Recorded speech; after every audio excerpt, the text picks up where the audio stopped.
Okay, moving on to the next team in the ACC that we will be breaking down today, and that is the team that I have predicted to come in second place in this ACC, and that would be Coach K's Duke Blue Devils. And Coach K is in his 40th year as the head coach of Duke. And I think when you look at this Duke team, I do feel pretty confident about them at least finishing in the top two in the ACC. I think they're a top 8 team. And one of the main reasons why is because I'm going to buy low on bounce backs from some of Duke's guys that are returning. You guys know, if you watch college basketball, it's very rare that Duke is being led by players who are not freshmen. And I'm not saying that this team doesn't have freshmen who are capable of leading and making an impact, but at the same time, it's really what puts Duke over the top is not freshmen. It's the fact that Wendell Moore, Matthew Hurt, and Jordan Goldwire are 3 players that played legitimate big-time minutes for this Duke team a season ago. And when you combine that experience with some of the young talent they have, I think the sky could really be the limit for this Duke team. It's a very intriguing roster. It has a lot of potential, but they're going to need good cohesion.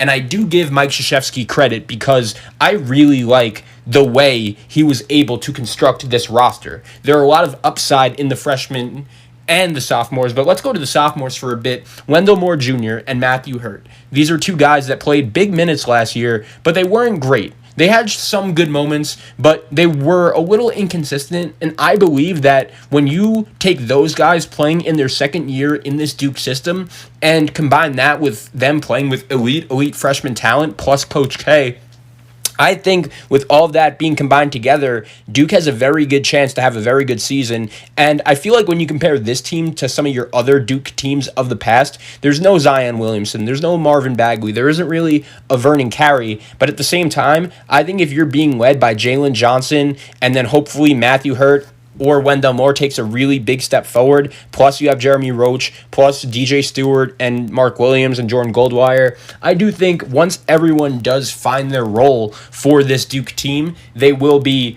okay. And this is a very long team with, I feel like, a group of point forwards that could be pretty good on the defensive side of the ball. Like, you're playing Wendell Moore at the 2. He's going to be one of the better defenders in the ACC this season. I think that could really work. And my other question for Duke is, where is the shooting going to come from? Because really, when you look at this Duke roster, there are only 2 guys that really stand out as shooters consistently, and that's Matthew Hurt and DJ Stewart. If those 2 guys aren't making 3-point shots, I'm going to be very curious to see who else exactly for this Duke team could step up and make those shots. Could they also find their identity? Because right now, even though I really like this Duke team, I don't really know who their best player is going to be. I don't really know what their identity is going to be. I think they have the potential, of course, to be very good on the defensive side of the ball. I just don't know exactly how good they're going to be. And here's the other thing.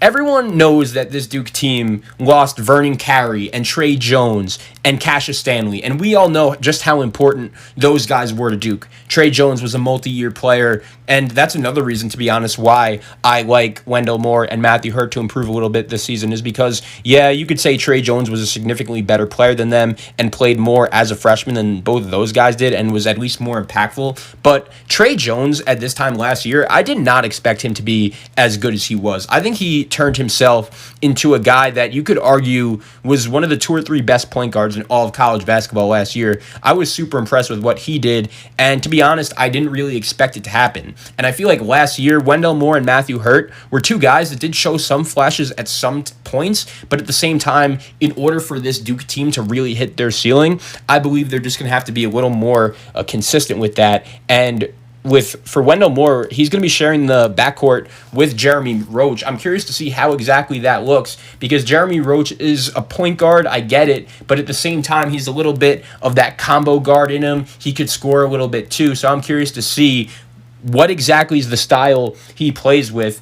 And I do think right now, Jalen Johnson is in a really good spot to take over as Duke's leading scorer because He's a former top 20 recruit, and he's a clear star-level prospect given his size, his skill, and his basketball IQ, and I think he could be a candidate for ACC Player of the Year. But if he doesn't play well, and with freshmen that could happen sometimes, I think Duke is really going to need to find other guys to rely on, because especially with the role players, as I was saying, not only did Duke lose Vernon Carey, but they lost Trey Jones and Cassius Stanley, and some of their veteran role players that did a lot of the dirty work for Duke. And I feel like last year you would recognize them and what they did if you watched the games. But if you were just looking at the box scores, you wouldn't really know just how big of an impact Jack White would have on Duke basketball the last couple of years. Same thing could be said about Javin DeLaurier. Same thing could be said about Alex O'Connell. All of those guys are gone, so I'm curious to see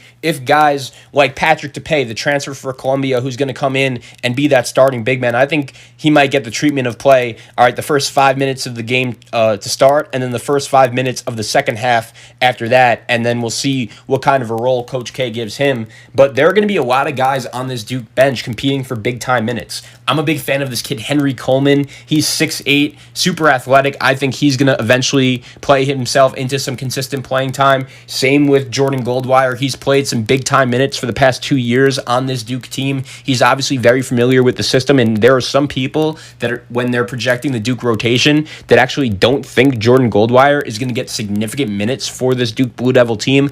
I disagree with that completely. I think he's going to be a guy that plays a lot of minutes for this Duke team just because he does so much on the defensive side of the ball and has played a lot of minutes the last couple of years and has really done a nice job adjusting to his role. I think for me, that's ultimately what's going to come down to how good this Duke team is that can Coach K find a role for Wendell Moore to just lock down the other team's best player and be a guy that averages 10 points a game. Same thing with Matthew Hurt. Duke is going to need Matthew Hurt to make three-point shots, and they're going to need him to be able to stay on the floor for as many minutes as possible. We all know that his defense is not good right now. It needs to be better. And I'm curious to see where Mike Krzyzewski goes in terms of certain needs, because Mark Williams could be a guy that makes a big-time impact on the defensive side of the ball, but no impact really on offense, and then Matthew Hurt is the opposite. Patrick DePay from Columbia, he did average 11 and 6 there, and I think he'll play like 10 to 15 minutes a game for this Duke team, but I don't really know if he could be a guy that played in the Ivy, now going to the ACC. I don't really know if he's going to be a guy you could count on. And then DJ Stewart. Right now, I'm projecting him to be the sixth man on this Duke team, but I don't necessarily know if he's a guy that can be trusted. And that's sometimes the problem with these Duke teams is that unless you have a guy off the bench that's experienced, which to be honest, besides Jordan Goldwire and Joey Baker, who I don't even know if Joey Baker is going to get any impact playing time this season, because they obviously need shooting. Okay, they'll put him in. But at the same time, I don't necessarily know if Joey Baker right now is that good of a shooter where he's forcing himself on the floor. Duke right now probably will be playing, and this is just off their bench, Coleman, Goldwire, Williams, Stewart, Brakefield all over him. And that's the crazy thing about this Duke team that I'm curious to see once the season starts, is that I think looking at this Duke roster, Roach, Moore, Jalen Johnson, Matthew Hurt, Patrick DePay, DJ Stewart, Mark Williams, Jordan Goldwire, Jamin Brakefield, Joey Baker, Henry Coleman, I could see any of those guys playing minutes at any point this season and at least having somewhat of an impact. And I'm curious to see what exactly Mike Krzyzewski does in order to set up these players' roles, because that's, for me, one of the big keys in terms of, all right, I'm going to pick a team to win a national championship. I need to see straight off the bat, all right, one guy's going to do this, another guy's going to do this, and with freshmen, it's obviously very hard to predict that. So at the same time, Duke is going to be a very fascinating team to watch because of that. I'll also give Duke credit because they were much better than I expected last season. Vernon Carey was an absolute monster, and I do think if he played basketball 20 years ago, he would have definitely been drafted a little higher than he's going to be drafted next week. But at the same time, he did make a real impact for this Duke team. Also, Cassius Stanley. I promise you, no one expected him to be that good, and he broke out. I knew he was that athletic. Obviously, he broke Zion Williams' vertical jump record, but at the same time, he really came together offensively, and that was something that the scouting report did not say about him at all. So he deserves a lot of credit. losing Trey Jones as well. So guys like Jeremy Roach, he's going to be probably asked to be the starting point guard straight off the bat. What is he going to be able to do? Wendell Moore Jr., the sophomore, they're obviously going to need him to improve. Same with Matthew Hurt. They're going to need Jalen Johnson, hopefully, to really step up with his size and be that big-time go-to playmaker for this Duke team. Patrick Tapey, hopefully he could get some rebounds and find his role. Stewart, Williams, Goldwire, Brakefield, and Coach K, man, he's a legend. I do trust him ultimately to get the job done. Duke is a very young team. I think they're a little bit more talented than Virginia, but I'll take the experience and the cohesion of UVA over Duke in terms of who finishes first in the ACC. I think it'll be a close race, but yeah, I have Duke coming in second.